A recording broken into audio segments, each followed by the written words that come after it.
ये शुरू करते हैं। पहला क्वेश्चन है, भारत की नई शिक्षा नीति निम्नलिखित में से किस फॉर्मूले पर आधारित है? आपके ऑप्शन हैं, option A 10+2, option B 5+3 + 3 + 4, option C 5+3 + 2 + 2, option D 10+2 + 4। तो इसका सही उत्तर हो जाएगा नई शिक्षा नीति ऑप्शन बी 5+3 + 3 + 4 पर आधारित है। भारत में 1986 के बाद नई शिक्षा नीति को कैबिनेट की मंजूरी कब मिली? तो आपके ऑप्शन हैं, ऑप्शन ए 20 जून 2020 को, ऑप्शन बी 29 जुलाई 2020 को, ऑप्शन सी 21 अक्टूबर 2020 को, या ऑप्शन डी 19 नवंबर 2020 को। आपको जितने प्रश्नों का उत्तर पता है कृपया उनका आंसर दीजिए और आगे चेक करते हुए जाइए। तो इसका सही उत्तर हो जाएगा ऑप्शन बी 29 जुलाई 2020 को। इस नई शिक्षा नीति को भारतीय कैबिनेट बैठक में 29 जुलाई 2020 को मंजूरी दी गई थी। तो अगला क्वेश्चन है, नई शिक्षा नीति 2020 को भारतीय कैबिनेट ने कब हरी झंडी दिखाई? आपका ऑप्शन है, ऑप्शन ए 1 जनवरी 2022 को, ऑप्शन बी 10 मार्च 2022 को, ऑप्शन सी 20 मार्च 2022 को, या ऑप्शन डी 22 मार्च 2022 को। तो इसका सही उत्तर हो जाएगा ऑप्शन सी 20 मार्च 2022 को। तो अगला प्रश्न है, नई शिक्षा नीति 2020 को पूरे भारत में एक समान रूप से कब लागू किया जाएगा? आपके ऑप्शन हैं, ऑप्शन ए 1 अप्रैल 2022 को, ऑप्शन बी 1 मई 2022 को, ऑप्शन सी 1 जून 2022 को, या ऑप्शन डी 1 जुलाई 2022 को। तो इसका सही उत्तर हो जाएगा इस नीति को पूरे भारत पर ऑप्शन ए 1 जुलाई 2022 को लागू किया जाएगा। तो नेक्स्ट क्वेश्चन है, नई शिक्षा नीति 2020 स्वतंत्र भारत की कौन सी शिक्षा नीति है? आपके ऑप्शन हैं, ऑप्शन ए पहली, ऑप्शन बी दूसरी, ऑप्शन सी तीसरी, या ऑप्शन डी चौथी। तो इसका सही उत्तर हो जाएगा ऑप्शन सी, यह स्वतंत्र भारत की तीसरी शिक्षा नीति है। नेक्स्ट क्वेश्चन है, स्वतंत्र भारत में पहली शिक्षा नीति किस वर्ष लागू की गई थी? आपके ऑप्शन हैं, ऑप्शन ए 1949 में, ऑप्शन बी 1956 में, ऑप्शन सी 1960 में, या ऑप्शन डी 1968 में। तो इसका सही उत्तर हो जाएगा स्वतंत्र भारत में पहली बार शिक्षा नीति ऑप्शन डी 1968 में लागू की गई थी, और दूसरी बार 1986 में, और तीसरी बार अब 2020 में, जिसे 2022 में स्वीकृति मिली है। तो भारत में कुल 3 बार शिक्षा नीति लागू की गई है।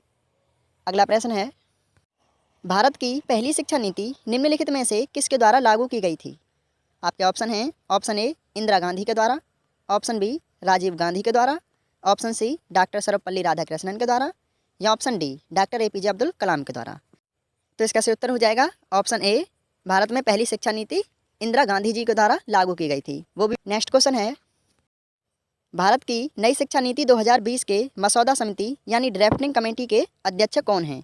मोस्ट इंपोर्टेंट प्रश्न है, ऐसे प्रश्न आपके एग्जाम में पूछे जाते हैं।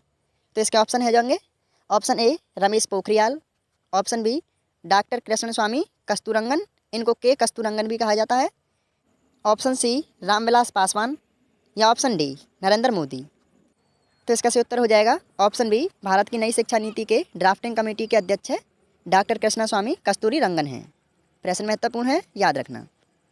नेक्स्ट क्वेश्चन है, हाल ही की नई शिक्षा नीति के अनुसार भारत में कौन सी कक्षा बोर्ड क्लास मानी जाएगी? आपका ऑप्शन है, ऑप्शन ए 10वीं क्लास, ऑप्शन बी 12वीं क्लास, ऑप्शन सी दोनों यानी 10वीं और 12वीं दोनों, या फिर ऑप्शन डी इनमें से कोई नहीं। तो इसका सही उत्तर हो जाएगा ऑप्शन बी 12वीं क्लास। तो नेक्स्ट क्वेश्चन है, नई शिक्षा नीति के अनुसार निम्नलिखित में से कौन सा सही है? आपके ऑप्शन हैं, ऑप्शन ए केवल 10वीं बोर्ड को निष्क्रिय किया गया है, ऑप्शन बी केवल MPhil को निष्क्रिय किया गया है, ऑप्शन सी 10वीं बोर्ड और MPhil दोनों को ही निष्क्रिय किया गया है, या ऑप्शन डी उपरोक्त में से कोई नहीं। आपके आने वाले एग्जाम में इस प्रकार के प्रश्न आने के चांस बहुत ज़्यादा हैं, और जिसने नई शिक्षा नीति 2020 को अच्छे से पढ़ा होगा वो इन प्रश्नों को आसानी से हल कर देगा।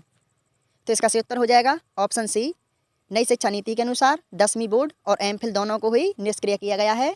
तो नेक्स्ट क्वेश्चन है, नई राष्ट्रीय शिक्षा नीति को किस बिल के तहत अथवा अंतर्गत जारी किया गया है? आपके ऑप्शन हैं, option A NHEB, option B CATE, option C RCET, या ऑप्शन डी NECB। तो इसका सही उत्तर हो जाएगा ऑप्शन ए, नई राष्ट्रीय शिक्षा नीति को NHEB के अंतर्गत जारी किया गया है। NHEB की फुल फॉर्म है नेशनल हायर एजुकेशन बोर्ड।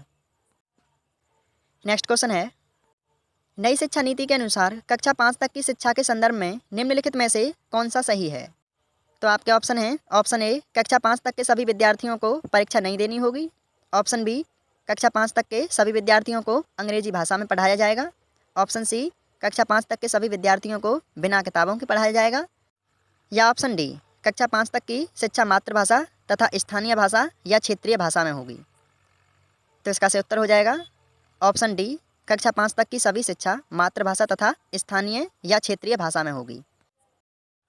नई शिक्षा नीति के अनुसार कॉलेज की डिग्री को कितने वर्ष की कर दिया गया है, या फिर कॉलेज की डिग्री हमें कितने वर्षों में मिल सकती है? तो आपके ऑप्शन हैं, ऑप्शन ए 2 वर्ष में, ऑप्शन बी 3 वर्ष में, ऑप्शन सी 4 वर्ष में, या ऑप्शन डी 5 वर्ष में। तो इसका सही उत्तर हो जाएगा ऑप्शन सी। अब नई शिक्षा नीति के अनुसार आपको डिग्री 4 वर्ष में प्राप्त होगी। नई शिक्षा नीति के अनुसार पोस्ट ग्रेजुएशन की डिग्री अब कितने वर्षों में प्राप्त हो सकेगी, यानी पीजी अब कितने वर्षों में प्राप्त कर सकेंगे? तो आपके ऑप्शन हैं, ऑप्शन ए 1 वर्ष में, ऑप्शन बी 2 वर्ष में, ऑप्शन सी 3 वर्ष में, या ऑप्शन डी 4 वर्ष में। तो इसका सही उत्तर हो जाएगा अब आप पोस्ट ग्रेजुएशन ऑप्शन ए 1 वर्ष में ही प्राप्त कर सकेंगे।